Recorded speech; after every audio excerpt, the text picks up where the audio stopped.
کہ یہ وہ چار فقہا ہیں جنہوں نے اسلام اور دین کو ریگولیٹ کیا اور ہر چھوٹے اور بڑے معاملات کو حل کیا۔ کہ آپ صلی اللہ علیہ وآلہ وسلم نے فرمایا کہ کیا میں تم کو کوئی ایسی نماز نہ سکھا دوں جس سے گناہوں کی معافی ہو جائے؟ اور جب یہ بات امام ابن حنبل جو کہ امام تھے اہل سنت والجماعت کے and one of the great scholars of hadith and also the compiler of مسند علی احمد، جب ان کو یہ پوچھا گیا اس حدیث کے بارے میں تو انہوں نے اپنے ہاتھ سے اشارہ کر دیا۔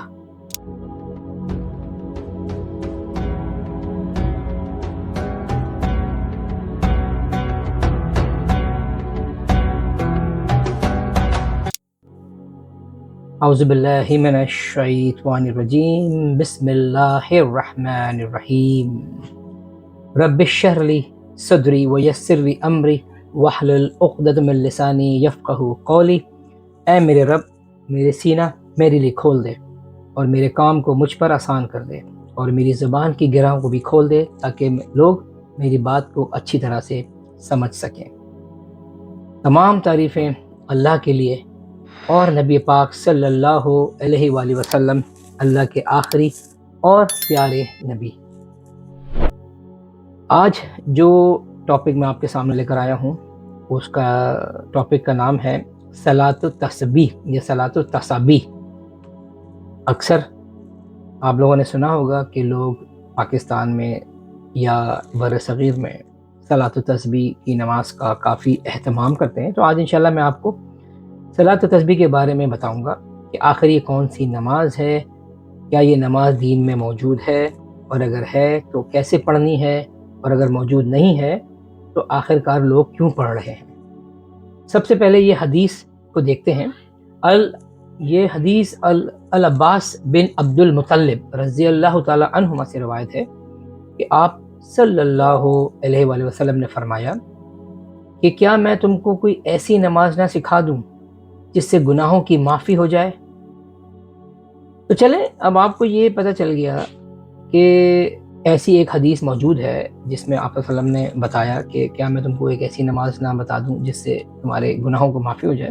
اس سے پہلے ہم یہ دیکھتے ہیں کہ آخر اسکول آف تھاٹس کیا ہیں، پھر تھوڑا سا بیک گراؤنڈ میں آپ کو بتاؤں اور پھر میں اس ٹاپک پر واپس آؤں گا۔ پورے دین اسلام میں یا پورے تمام مسلمان جہاں جہاں بستے ہیں وہاں پر ہم کو کسی نہ کسی ایک اسکول آف تھاٹ کو فالو کرنا ہوتا ہے، اور ہم جس بھی اسکول آف تھاٹ کو فالو کر رہے ہوتے ہیں پھر سارے معاملات جو زندگی کے ہیں اسی اسکول کو فالو کرنے کے مطابق اس کے فیصلے کرنے ہوتے ہیں۔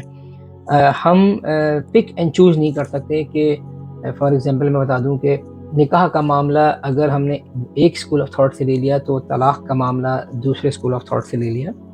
ہمیں یہ اسکول آف تھاٹ ہم جس کو بھی فالو کر رہے ہوتے ہیں ہمیں پھر اسی پر اسٹک رہنا پڑتا ہے کہ ہم اس سے پھر ہلیں گے نہیں۔ اچھا، یہ اسکول آف تھاٹس ہیں کیا؟ یہ وہ چار فقہا ہیں جنہوں نے اسلام اور دین کو ریگولیٹ کیا اور ہر چھوٹے اور بڑے معاملات کو حل کیا۔ اب یہ چار فقہا ہیں کون؟ سب سے پہلے ہیں امام ابو حنیفہ، دوسرے نمبر پر ہیں امام ابو مالک، پھر ہیں امام شافعی، اور پھر ہیں امام ابن حنبل۔ یہ چار جو ہے وہ فقہا ہیں اور ان کے چار اسکول آف تھاٹس ہیں۔ اچھا، یہ جو حدیث ہے صلاۃ و تسبیح پر، یہ ہمارے پاکستان یا بر صغیر میں جو ہے وہ کافی اس کے بارے میں یہ سنائی بھی جاتی ہے، پڑھائی بھی جاتی ہے، اور یہ بھی بولا جاتا ہے کہ یہ پڑھنا بہت ضروری ہے، اور کم از کم ایٹ لیسٹ اپنی زندگی میں ایک بار اس کو پڑھنا بہت ضروری ہے۔ جیسے نعوذ باللہ یہ حج کے برابر ہو گئی کہ حج بھی ایک دفعہ کرنا ضروری ہے۔ تو جب یہ حدیث امام ابو حنیفہ کو جب یہ حدیث امام ابو حنیفہ، امام ابو مالک اور امام شافعی کو بتائی گئی تو انہوں نے کہا کہ ہم نے کبھی نہیں سنی۔ یہ جو تین فقہا ہیں، جو شروع کے تین ہیں، امام ابو حنیفہ، امام ابو مالک اور امام شافعی، ان سے پوچھا گیا یا ان کو بتائی گئی کہ صلاۃ و تسبیح کے بارے میں، تو انہوں نے کہا کہ ہم نے کبھی نہیں سنی۔ یہ وہ امام ہیں جنہوں نے حدیث پر عبور حاصل کیا، چوٹی کا عبور حاصل کیا، مطلب ان سے بڑے کوئی جو ہے وہ حدیث کے فقہا نہیں گزرے. اچھا، اور نہ ہی کبھی کسی صحابہ سے یہ پتہ چلا یا اس حدیث کے بارے میں کہ کوئی نماز ایسی موجود ہے، یہ نہیں، بلکہ آگے ایک اور بات بھی سنیں. اور جب یہ بات امام ابن حنبل جو کہ امام تھے اہل سنت والجماعت کے and one of the great scholars of hadith and also the compiler of مسند علی احمد، جب ان کو یہ پوچھا گیا اس حدیث کے بارے میں تو انہوں نے اپنے ہاتھ سے اشارہ کر دیا، بالکل سیم ایسا اشارہ کر دیا کہ جب کوئی بچہ ہم سے کوئی ناجائز فرمائش کر رہا ہوتا ہے، چھوٹا بچہ، اور ہم اس کو کہہ دیتے ہیں ایسے بھاگ جاؤ، بالکل ایسے ہی انہوں نے اس حدیث کو سننے کے بعد ایسے کر دیا جیسے میں نے آپ کو بتایا. اچھا، اسی طرح جو ہے یہی نہیں بلکہ انہوں نے یہ بھی بولا کہ یہ حدیث جو ہے یہ منکر ہے، یعنی دس از ناٹ فرام دا سنہ. اس کا مطلب یہ ہوا کہ کیا یہ حدیث فیبریکیٹڈ ہے، مطلب بنائی گئی ہے اپنی طرف سے، یا کوئی یہ حدیث کو بہت ساری حدیثیں ایسی ہیں جو کہ صحیح حدیث نہیں ہیں یا ان کی کوئی اوتھینٹیکیشن نہیں ہے. اچھا، یہ میں اپنی طرف سے کچھ بھی نہیں کہہ رہا ہوں، بلکہ یہ جتنی بھی ریسرچ کے بارے میں آپ کو بتا رہا ہوں، یہ عصیم الحکیم جو کہ سعودیہ کے ایک بہت جانے مانے اسلامک اسکالر ہیں، یہ وہ بھی ایگزیکٹلی یہی بات کر رہے ہیں. آئیے ان کی ویڈیو کو سنتے ہیں اور آپ خود اس بات کا اندازہ لگائیے. سنیے. The scholars of fiqh also know that there are weak or not authentic hadiths. But don't listen to me. Let's go to our 4 schools of thought. The school of Abu Hanifa, the school of Malik, the school of Shafi'i, and the school of Ahmad ibn Hanbal. These are the 4 schools of thought that the vast majority of Muslims follow. And you should be one of them. You should follow one of these schools. So what do they say about this hadith? Well, for your knowledge, Imam Abu Hanifa, Imam Malik, and Imam Shafi'i had never heard of this hadith, never reported it, never encouraged anyone to do it. Whoa, that's a first. Not only that, Imam Ahmad ibn Hanbal, who was Imam Ahlus Sunnati wal Jama'ah, one of the great scholars of hadith, the compiler of Musnad al-Imam Ahmad, he himself, when he was asked about this hadith, he said, he did this with his hand. And this says munkar. This is weird. This is not from the Sunnah. And this is the 4 schools of thought.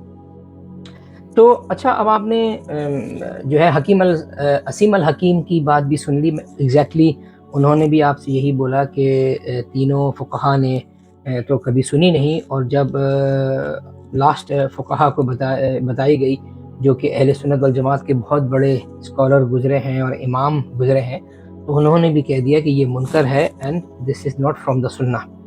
تو اچھا، ایک اور بات، ویسے تو اسلام اور دین میں logic نہیں لگائی جاتی، لیکن چلیں 1 منٹ کے لیے ہم لاجک لگا بھی لیتے ہیں and we just think logically. تو نمازوں کو اگر آپ دیکھیں تو نمازیں ایک دوسرے سے بہت سملر ہیں. جس طرح سے فرض سنہ سے اور سنہ نفل سے آپس میں ملتی ہیں، اسی طرح سے آپ نیت کرتے ہیں، جو ہے وہ قرات کرتے ہیں، رکوع کرتے ہیں، سجدے میں جاتے ہیں، قاعدہ کرتے ہیں، سلام پھرتے ہیں، سب نمازیں ایک دوسرے سے بہت زیادہ ملتی جلتی ہیں. اگر یہ نماز اتنی امپورٹنٹ ہوتی تو کیا اللہ کے رسول صلی اللہ علیہ وسلم اس نماز کا ضرور ذکر کرتے اور کئی بار کرتے؟ اور ہم کو تو صحابہ کی زندگی سے بھی ایسا کچھ نہیں ملا، ورنہ ان کی زندگی سے کچھ نہ کچھ تو ملتا. لیکن اگر آپ کو لگتا ہے کہ یہ نماز پڑھنے سے آپ کے صغیر اور کبیرہ گناہوں کی معافی ہو جائے گی تو یہ بات غلط ہے. بالکل ایسا نہیں ہے. صغیرہ گناہ تو اللہ تعالیٰ ویسے بھی چلتے پھرتے اپنے بندے سے اتنی محبت کرتا ہے اللہ کہ ویسے بھی چلتے پھرتے اس کی ہر چھوٹی نیکی پر اس کے صغیرہ گناہوں کو معاف کرتا ہے. اس پر میں انشاءاللہ ایک بہت بڑا لیکچر آپ کے ساتھ کروں گا اور ایک ایک چیز آپ کے سامنے رکھوں گا کہ اللہ تعالیٰ ہمیں آن دا ڈیلی بیسس ہمارے صغیر گناہوں کو کیسے معاف کرتا ہے اگر ہم ان چیزوں پہ عمل کریں جو اللہ نے سکھائیں اور وہ جو اللہ کے رسول کی سنت ہیں صلی اللہ علیہ وآلہ وسلم. لیکن کبیرہ گناہوں کے لیے انسان کو جو ہے نا ریپینٹنس یعنی سنسیئر ریگریٹ یعنی کہ اللہ تعالیٰ کے سامنے گڑ گڑانا اور اس نیت کے ساتھ کہ یہ جو غلط میں نے کر دیا، یہ غلطی جو میں نے کر دی، میں اس کو دوبارہ اب نہیں کروں گا اپنی لائف میں. اللہ تعالیٰ غفور الرحیم ہے، وہ معاف کرنے والا ہے اور اللہ تعالیٰ ہم سب کو معاف کرے، ہماری غلطیوں کو معاف کرے. میں انشاءاللہ خود بھی دعا کرتا ہوں اور میں آپ لوگوں سے بھی دعا کی درخواست کرتا ہوں کہ اللہ تعالیٰ ہم سب کے گناہوں کو جو ہے وہ معاف کرے. واپس سے آتے ہیں کہ اس حدیث کے بارے میں کافی اسکالرز جو ہیں وہ الگ الگ بات کرتے ہیں، لیکن آج ہم نے ایک بات سیکھ لی اور رسول اللہ کی زندگی سے بھی سیکھی.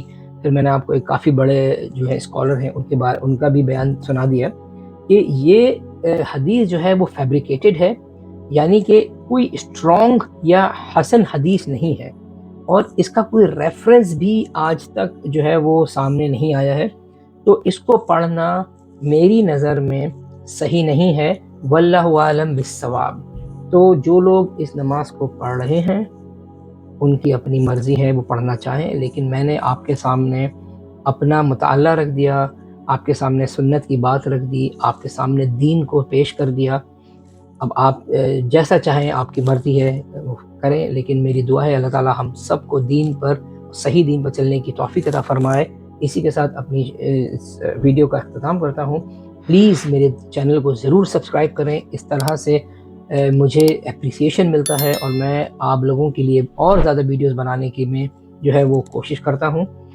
میرے ٹک ٹاک چینل کو بھی ضرور لائک کریں کیونکہ اس پر میں ڈیلی ریلز اور انسٹاگرام پر بھی ڈیلی ریلز دین کے حساب سے اور دین کے متعلق اور حدیث کے متعلق بات کرتے ہیں.